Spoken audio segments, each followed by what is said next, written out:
अच्छी कंपनी है, इनके पास पार्ट अवेलेबल है, ये भी बताओ। એમના પાસે એટલી બધી એટલી મોટી કંપनी है, એના પાસે पार्ट मेरे 12 इनको भी बनाओ, इनको भी बनाओ।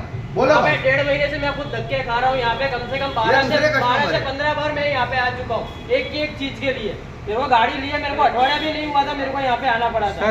और ना कोई बराबर जवाब रिक्वेस्ट देता है, वायरल करो। हाँ आना नहीं, तुम बोलो ये जो भी है काम करने वाले ना सब एक दूसरे को देख के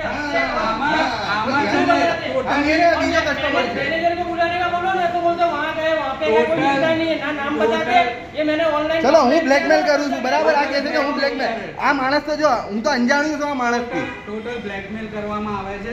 તમારા કામ જ એવા છે એટલે બ્લેકમેલ કરે છે ને, તમારા કામ એવા છે એટલે સાહેબ તમને કીધું છે તમારું કામ કરી આપવાની ગાડી આપવાની, પણ તમે 15 વખત તમે કહેશો, કામ અહીંયા કરી આપવાની માણસ જોબ કરતો હોય એ મહિનામાં 15 વખત તમે તમારે બેસો ને તો આવવાનું વાત હોય। સાચી. વાત સાચી છે, તમારે કોઈ કામ કરવાની અમે ના નથી। તમે એની જગ્યાએ 4 દિવસનું કહો, 4 દિવસ ગાડી રાખો, પણ જ્યારે રાખો ને ત્યારે કરીને આપો। તમે કસ્ટમરને એટલી મોટી બનાવીને આપો। કંપની છે, એટલી મોટી કંપની છે, આખા અમદાવાદમાં ખાલી 2 સર્વિસ સેન્ટર છે, એક નિકોલમાં અને એક ઉસ્માનપુરામાં।